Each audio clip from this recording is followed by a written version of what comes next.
We're diving into the archives to a sermon Pastor Mike preached in April of 2017, almost 10 years ago. Now you might be wondering where he is, so let me fill you in. Mike recently had his long-awaited knee replacement surgery, and I'm happy to report that the recovery is going really well. He's being a very good patient, he's doing his 6 hours of rehab exercises every day, and he's not even annoying me all that much. He'll be back really soon. There are a lot of reasons why we chose to revisit the sermon we're about to watch together today. One thing you might notice in this talk, especially if you're new or newish to Southside, is that he mentions something called the BOLD campaign. When Mike was preaching this sermon with his spiky hair on the wobbly cameras, our church was mobile, operating out of the rented gym and classrooms of Sarda Secondary School. Setup was every Saturday night, and takedown of the whole thing was every Sunday afternoon after 3 services. We had no idea where or how we'd build a building one day, but God had laid it on our hearts years prior. So in this sermon, you'll see us dreaming for the day we'd one day be gathering in this building we're in right now and using the equipment we're using right now to reach all of you at home too. To put it simply, the BOLD campaign was the beginning of the reason we're here in this building today. It was a season where hundreds of families, individuals, and businesses came together sacrificially and generously with a shared vision to give Southside Church its first permanent home. To plant a foot in this city to say, this church is here to stay for generations to come. And that's actually a perfect lead-in to what this message is all about. Pastor Mike is preaching from the series Imagine Heaven, and the big idea is this. When we get a clearer picture of what really matters in eternity, it changes the way we live today. The greatest triumphs of your life won't be about what you achieved, they'll be about who you loved. I can't wait to revisit 2017 with you all with so much awe for how faithful God has been and with so much anticipation for what He's going to do next. So with that in mind, I know God has something specific for each of us today, so let's lock in and listen. Love you guys. Enjoy the service. Well, good morning, everybody. I am so glad to be here with you today, whether you were here for the first time or the 400th time, welcome. No matter what reason you're here for. If church is just what you always do and you're here because of that, that's awesome. If you're here because someone invited you, if you're here because someone bribed you, maybe they said, man, if you come to church with me, I'll buy you lunch.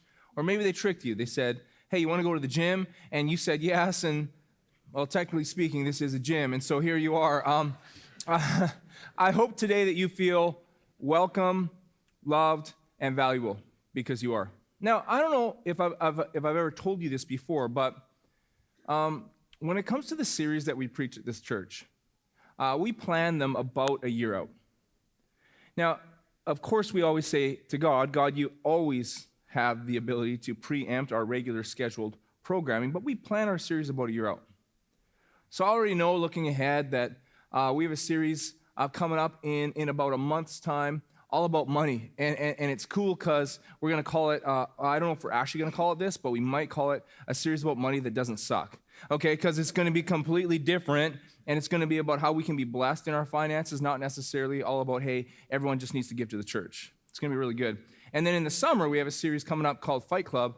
We're going to talk about spiritual warfare from the perspective of Ephesians 6:10-20.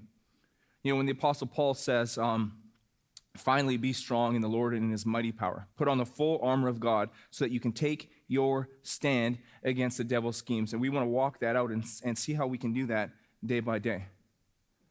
You know, and then into the fall, we have a series on family. We have a series on forgiveness. We're going to call it Drop the F-Bomb. That's going to be a good one, right? And so the point is, we plan well in advance. And so for this Heaven series, we've been planning this thing for the better part of 6 months. And we've been praying through it, planning it, and preparing for it. And the sermon that I'm about to preach you this week is the one that has stuck with me. That over the last 6 months, this is the sermon that's been impacting me and been inspiring me and been challenging me daily. So I've been praying for you over the last 6 months, and especially over the last week, that it would challenge, inspire, and impact you like it has for me. And the sermon starts with a story. On June the 1st, 1985, a guy by the name of Howard Storm had a near-death experience. And part of it was he had a life review with Jesus and a few angels. This is what he went through in his words. My life was shown in a way that I had never thought of before. All of the things that I had worked to achieve, the recognition that I had worked for in elementary school, in high school, in college, and in my career, they meant nothing in this setting. I could feel Jesus and the angels had feelings of sorrow and suffering or joy as my life's review unfolded. They didn't say that something was bad or good, but I could feel it. And I could sense all those things that they were indifferent to. They didn't, for example, look down on my high school shot put record. They just didn't feel anything towards it, nor towards the other things which I had taken so much pride in. What they responded to was how I had interacted with other people. That was the long and short of it. Unfortunately, most of my interactions with other people didn't measure up with how I should have interacted, which was in a loving way. Whenever I did react during my life in a loving way, they rejoiced. Most of the time that I found that my interactions with other people had been manipulative. During my professional career, for example, I saw myself sitting in my office playing the college professor while a student came to me with a personal problem. I sat there looking compassionate and patient and loving, while inside I was bored to death. I would check my watch under my desk as I anxiously waited for the student to finish. When I was a teenager, my father's career put him into a high-stress, 12-hour-a-day job. Out of my resentment because of his neglect of me, when he came home from work, I would be cold and indifferent towards him. This made him angry, and it gave me further excuses to feel hatred towards him. He and I fought, and my mother would get upset. Most of my life, I had felt that my father was the villain and that I was the victim. When we reviewed my life, I got to see how I had precipitated so much of that myself.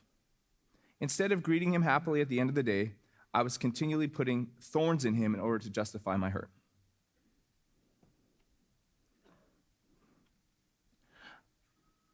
I got to see when my sister had a bad night one night, how I went into her bedroom and I put my arms around her.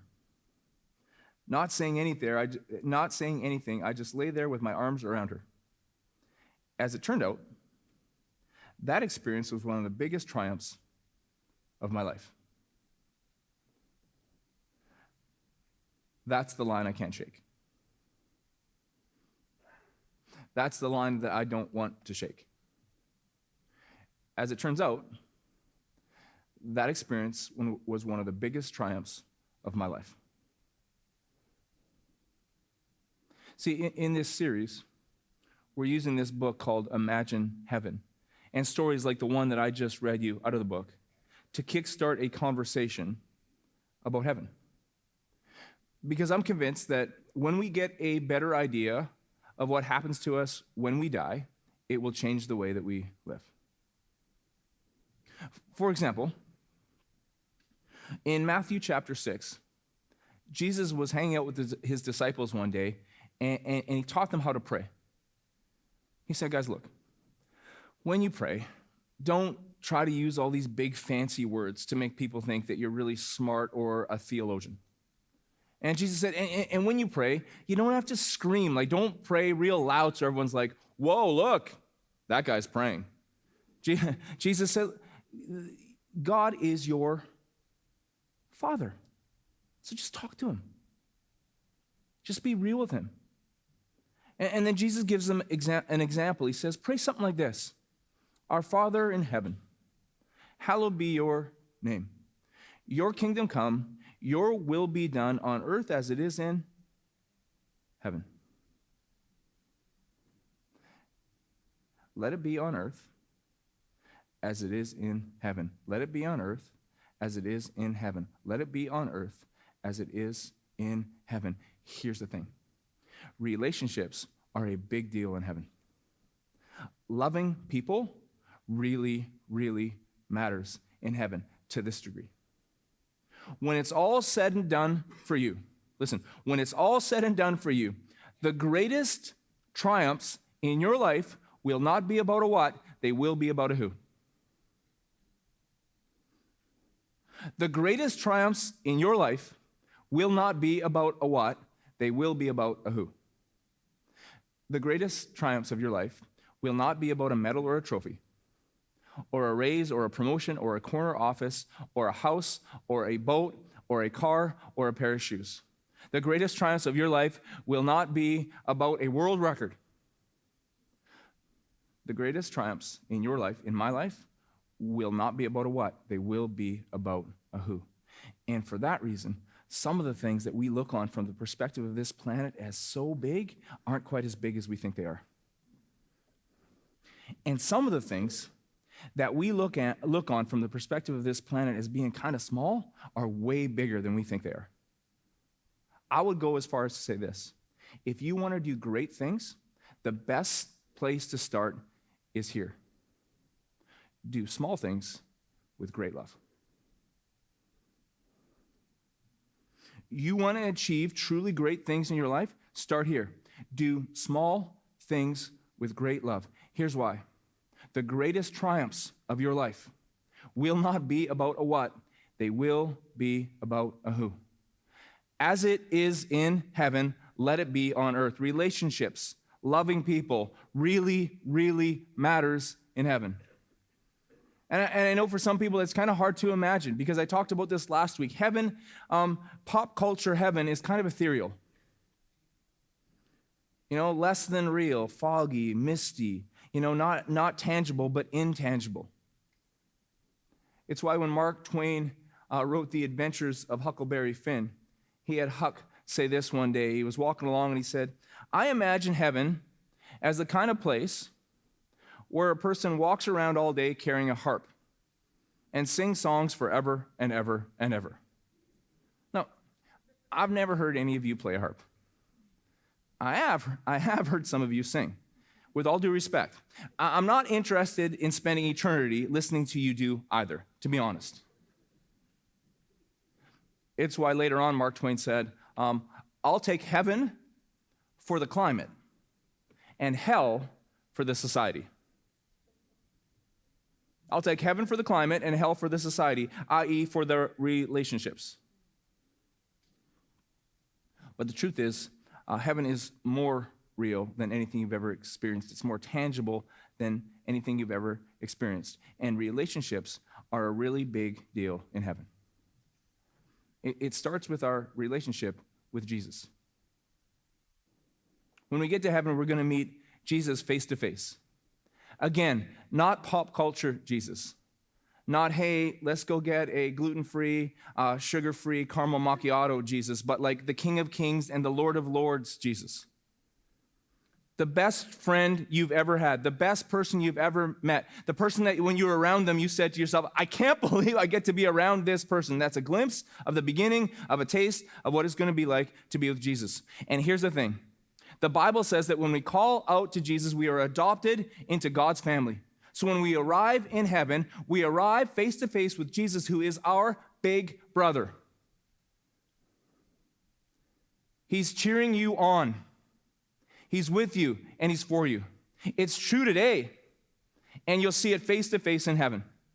I talked about this last week. I used that illustration. You know, when little Gabe, grade 8 or 9 Gabe, was playing basketball, and his big brother Lucas was in the stands, and he was waving his T-shirt over his head. I'm not sure that that's a good thing. You don't need to wave your T-shirt over your head, but the point is, what is true today will be true face to face in heaven. You will finally, fully understand that Jesus is with you, and he's for you, and he loves you. See, when you get to heaven, you will meet Jesus. And in him, you will realize that you are completely loved. In him, you have complete joy, complete faith, complete hope, complete peace, complete strength, complete adventure, complete completion. In heaven, you will see what is true now. You will see face to face. You are completely loved. And 1 John 4:19 says, we love because he first loved us. You are completely loved, so you can completely love. As it is in heaven, let it be on earth. You are completely loved, so you can completely love. See, in heaven, you'll realize what is already true. You will see face to face what is already true. You are completely and totally loved. And as you are completely loved, you can completely love. Why did Jesus leave his throne in heaven and come to earth? Anyone? To save us. Yeah, awesome. And he did that by dying on the cross, right? So Jesus died on the cross. What is it? 2 Corinthians 5:21. He who had no sin became sin so that we could become the righteousness of God. When Jesus died, he died on the cross so we could live. When Jesus died on the cross, he said, give me your sin and your scars and your shame, and I will give you salvation. Jesus came to die, but he didn't just come to die, he also came to... What else did he do? 3 days later, rose again. You know, he kicked the door out of the rented tomb, right? He stepped out and he replaced defeat with victory. Death was swallowed up in life. Darkness was swallowed up by light. Despair was swallowed up by hope. Jesus came to save us. He came to die and rise again, right? Absolutely. But that's not all. Because if the only reason that Jesus came to earth was to die and rise again, then he probably would have lived in a cave in a mountain somewhere, and when he was about 33 years old, he would have stepped up and said, hey, let's get this over with. But he didn't do that. When Jesus was ready to start his ministry, well, first of all, he grew up in a family, worked for a blue-collar dad named Joseph as a carpenter, and when he was ready to start his ministry, he called 12 disciples. And for 3 years, he did life with them. He laughed with them. He ate with them. He cried with them, and he taught them. You know, he said things to them like, you want to know the two most important commandments? Love God, love people. And if you really love God, you will love people. You are completely loved, so you can completely love. And he did life with them. He taught them, love God, love people. But the first invitation that he ever gave to his disciples was, come, follow me. In other words, Jesus said, not just listen to me and do what I say, but watch me and do what I do. Follow me, follow me. And they did. They followed him. And you know what they saw? They saw that Jesus loved people. Man, like Jesus noticed people that no one else noticed. In that culture, little kids were an afterthought and they were marginalized, but Jesus never overlooked them. He encouraged little children and loved them. Jesus noticed and cared for people that no one else cared for. The poor and the crippled and the blind and the lame. Jesus valued people that others in that culture described as worthless, you know, sinners and tax collectors and the immoral and the imperfect people, you know, imperfect people like me and like you. Jesus healed the sick. He fed the hungry. He even raised the dead. And then, just as he was preparing to show the depth of his love, when he was going to go to the cross, die, and then rise again for the sins of you and the sins of me, he called his disciples in John chapter 15, and he said, a new commandment I give you. A new commandment I give you. Listen up, this is big. A new commandment I give you. Love each other as I have loved you.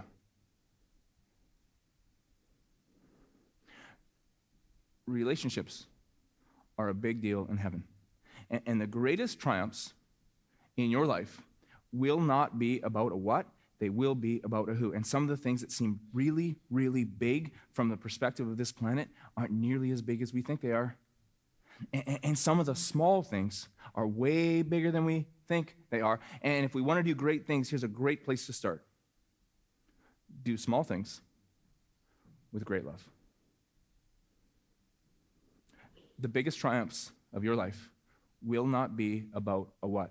They will be about a who. And you know where you can start? Start with your family.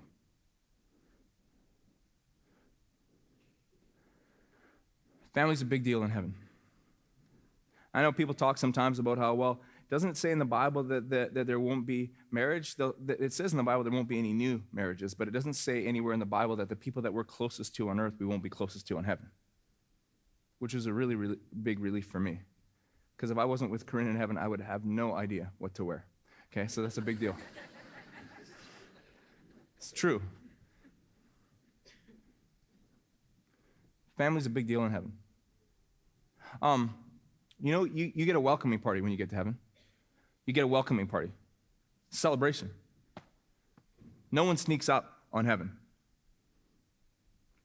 Every day ordained for you was written in God's book before one of them came to be. No one sneaks up on heaven. And so there's a welcoming party. And in your welcoming party, there's going to be a lot of family. There's this guy named Don Piper, and he talked about how in his welcoming party, he saw his grandpa and his grandma. And the weird thing was, like, the grandpa that he knew, the grandpa that he had known for all his years, was real gnarled and beat up by old age.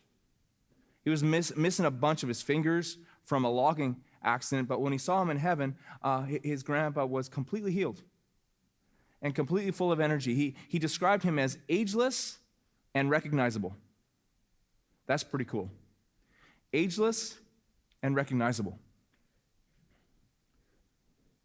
His grandma, for all the years that Don had known her, was bent over almost double with osteoporosis. But not in heaven. In heaven, she stood tall, radiant, beautiful, healthy, full of energy. Ageless, but recognizable. There's no sickness in heaven. The blind see. The deaf hear. The crippled walk. There's no sadness. There's no mourning. There's no scars in heaven. There's only one person who has scars in heaven. In heaven, Jesus still bears the scars on his hands and his feet from the cross, so that we're reminded forever that by his scars we are healed. Completely loved and completely healed. So family's a big deal in heaven.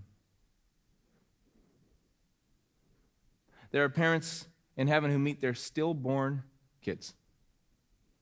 Ageless but recognizable. They get to spend eternity making up for lost time. There's moms and dads that meet sons or daughters that went ahead of them to heaven. And they get to spend eternity picking up right where they left off.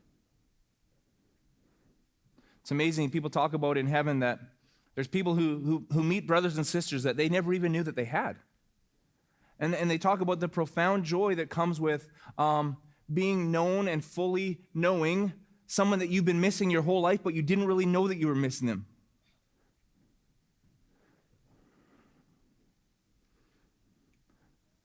Heaven puts Ancestry.com to shame also. It's like Ancestry.com on steroids. You meet great-great-great-great-great-grandparents, aunts and uncles that go back generations, ageless but recognizable. And you get to celebrate with them the little things that they did with great love that led you to where you were that day. It's amazing. The greatest triumphs in your life will not be about a what. They will be about a who. And some of the things that we think are so big from the perspective of this planet aren't that big. And some of those little things are way bigger than we think they are. So if you want to do great things, here's where you start. Do small things with great love. You get to celebrate the people who came before you, but you get to celebrate with the generations to come also. to look at how your words and your actions and your life led to them being in heaven. When you do a life review, apparently, what happens is you're able to remember the conversations you had, not only from your perspective, but you're going to know how the words that you spoke landed with the person you're speaking to. There's this pastor named Steve Sorgen, who talked about this. He says, I was hovering over the operating table during my near-death experience as close to the ceiling as I could get without actually leaving the room. In all my years of seeking God, I had never before heard him speak audibly, nor have I since that time. But in this moment, God let me know how much he valued me. It's almost impossible to describe the perfect sense of acceptance that surrounded me. Yet even in the midst of this very personal embrace, part of me knew that not everything in my life had matched what God had intended for me. The doctors were in emergency mode, and God was calmly quizzing me. He said, do you know the names of your children's friends? Do you know the names of your children's friends? This was not a daydream. God wanted to know the answer, but I couldn't list a single one. I was caught dead to rights. The realization struck me like a bolt of lightning. I hadn't taken the time to get to know my children's best friends and long-term buddies. These friends had often visited our house. They were always welcome, but I was anything but hospitable. When they came, I was usually fixated on one project or another. Many times I just wasn't there. My job was important, after all.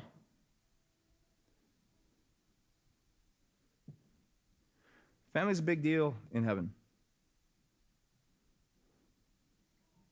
Sometimes the things that seem so big from the perspective of our planet aren't as big as we think they are, and sometimes the little things are way bigger than we think. Mother Teresa said this once, if you want to change the world, here's how you start. Go home and love your family. You want to change the world? Start here. Go home and love your family. You want to be great? Here's how you start. Do small things with great love. I want to talk to moms and dads for a second today. What do they say about parenting? The days are long, but the years are short. Yeah. The days are long, but the years are short. And sometimes you're like, no, the days are long and the years are really long too. Like 365 times as long as the days. Moms and dads, you have no idea the difference you're making.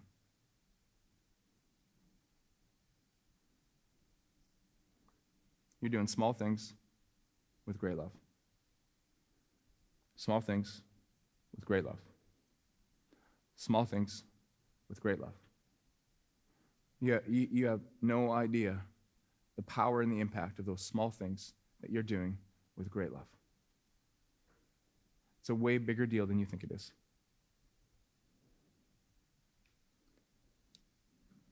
Sons and daughters. Parents are easy to love, aren't they?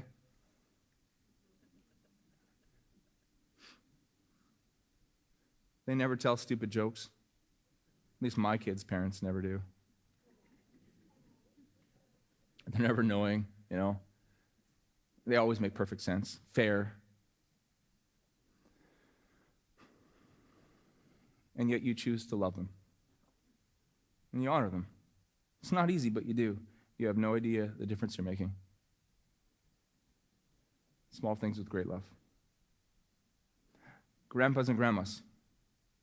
And it sometimes feels like, and you've been there, done that, right? You kind of run the race. Yeah, I agree. Well done. But the greatest triumphs in your life, from now on, the greatest triumphs of your life will not be about a what? It will be about a who. Change the world when you love your family. You want to be great? Okay, start here. Do small things with great love. As it is in heaven, let it be on earth. We are completely loved, so we can completely love. Family's a big deal. Friends too. When you get to heaven, you're going to be reunited with friends. Friends from school and work, friends from the neighborhood, friends from the gym, friends from the team.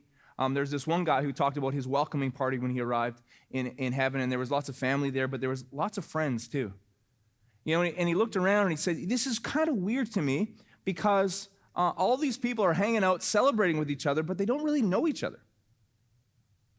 They don't really have anything in common. But then it hit him. They do have one thing in common. They have one thing in common. They have one thing in common. What's that one thing? Oh, it's me. It's me. They're all part of the reason why I'm here.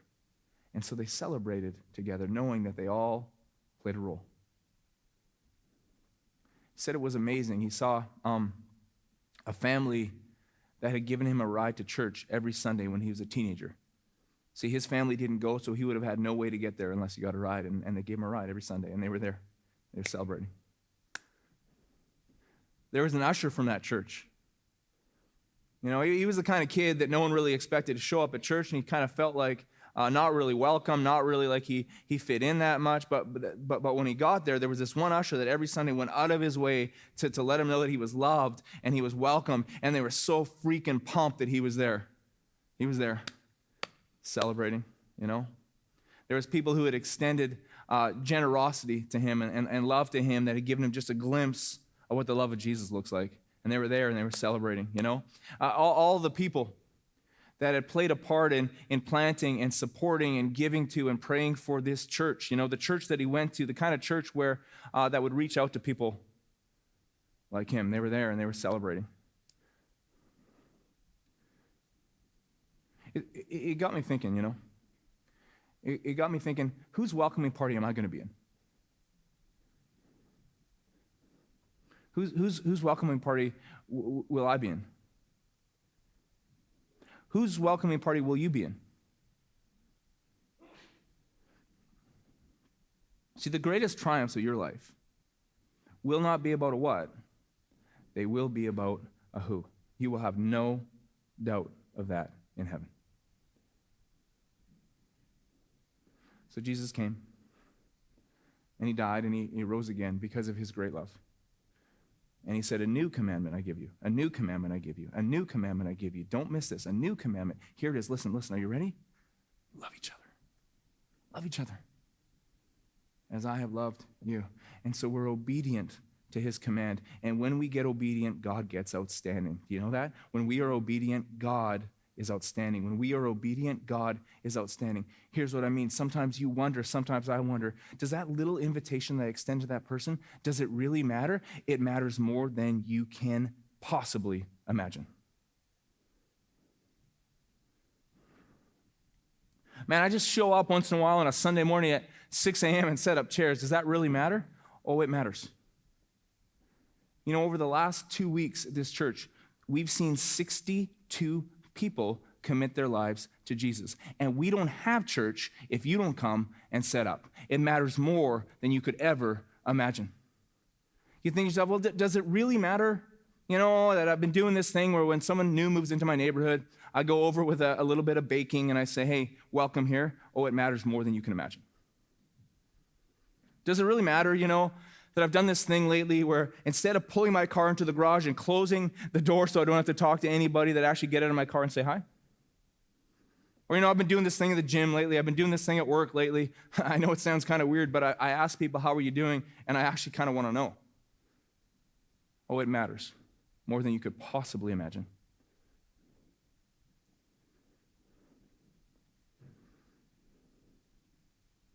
Got me thinking a little bit, Doing this campaign here at Southside called Bold. You never heard about Bold here, have you? Before, we don't talk about it very much.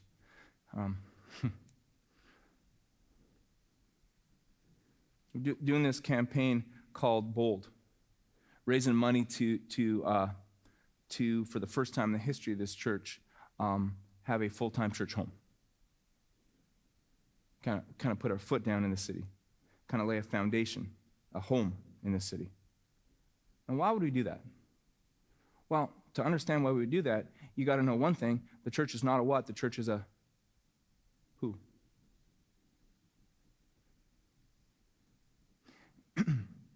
And God's given us this mission. And the mission is, you have been loved, so go love. You have been loved, so go love. You have been loved, so go love. As I have loved you, love this city. That's our mission. We have been loved, so we love. And because we love, God uses us to change this city, one life, one story at a time. One life, one story at a time. One life, one story, one marriage, one family, one little boy, one little girl, one mom, one dad, one life, one story at a time. As we have been loved, we love. We just deliver this message. There is a Savior. His name is Jesus. You just got to meet him. As we have been loved, we love. And so this bold campaign is about putting this mission that God has given us and making it generational. Generational. That our generation steps up and says, for generations to come, there's going to be this church called Southside. And here's our mission. We have been loved. Fully, completely, and totally. And we will love. For generations to come.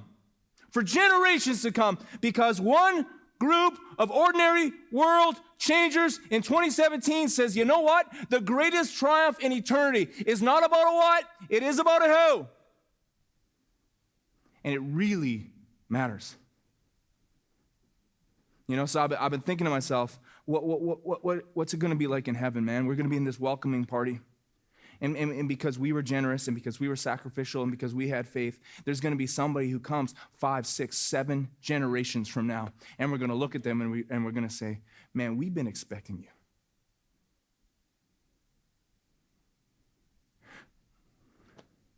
you. We built this church. We made this sacrifice for people.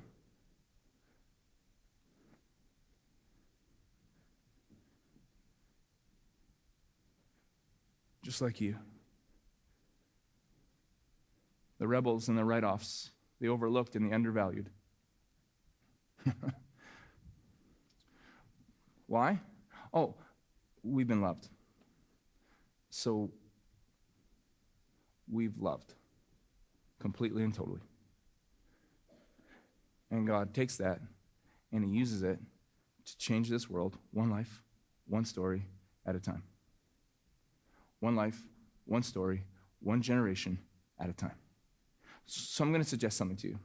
The greatest triumph of your life will not be about a what, it will be about a who. As it turns out, that moment was one of the biggest triumphs of my life.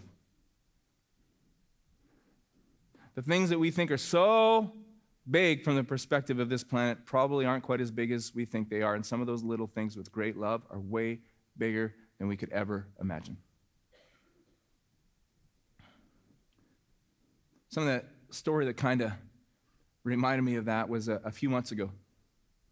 Our son Gabe was playing basketball, and we had some dear friends of ours come to watch. And they brought their 2 kids. One of their 2 kids is their 7-year-old son, Haven. I'm going to read you a story that Corinne wrote about that night. It says this: the stands were filling up. Warm-up music was on, and a group of boys was busy setting up the metal garbage cans ready to make some noise. Number 1, that's Gabe's number. Number 1 had been at the gym for hours already, doing everything he could to be ready to win this game. He had 20 points before the quarter was out, leading his team to a certain victory. In through the gym doors came a 7-year-old boy, holding tightly to the hand of his dad, anxiety etched on his face. This was his first basketball game. And he was here to watch his friend, number 1, who he had seen a few weeks before in the newspaper, play the game that he was so gifted for. Haven didn't look at the world like other kids do. He saw meaning in things that other people didn't even notice. He felt things acutely that didn't even register on other children. He didn't really like to talk, and he found social interactions almost unbearably difficult. But he really wanted to watch his friend, number one, play basketball. So in he came, clutching his dad's hand tightly, finding a seat in the crowded stands. Number one didn't disappoint his little friend, Haven. God had gifted this player with a great gift, and he was playing like he was born to. Halftime came, and Haven hadn't uttered a single word, except a few to his dad.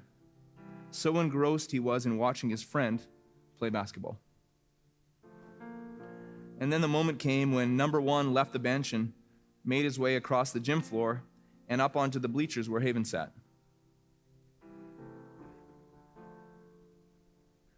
Sweat coating him, he held out his fist to Haven. Haven made his little hand into a fist, and they bumped.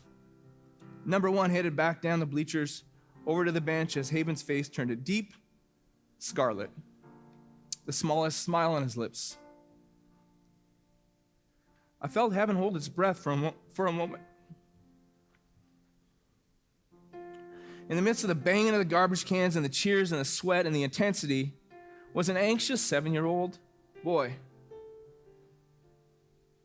holding out his little fist for his friend, number one, to bump. It was a moment that made heaven hold its breath.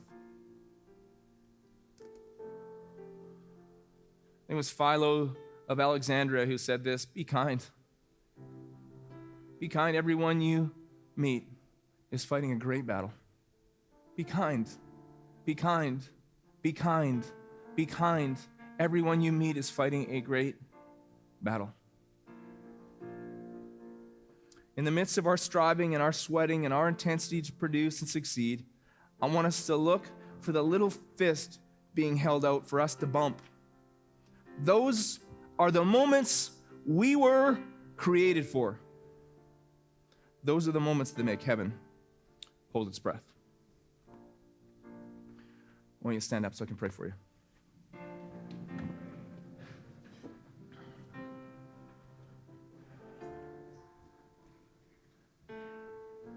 Our Father in heaven, hallowed be your name. Your kingdom come, your will be done on earth as it is in heaven. Thank you that we are fully and completely and totally loved.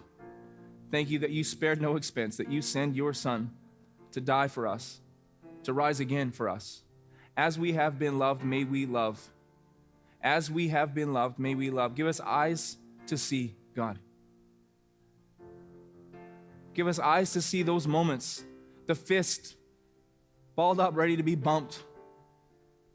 Give us eyes to see the moments that make heaven hold its breath.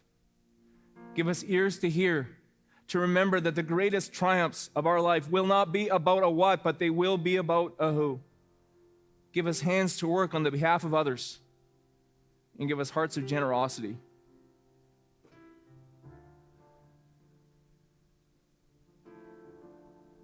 To love as you have loved us.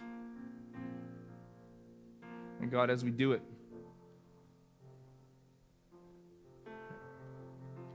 as we are obedient, as we love, as we have been loved, would you please use us individually?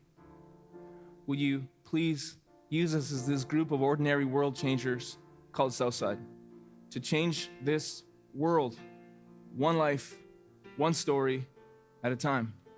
In your name, amen. God bless you guys. Have a great week.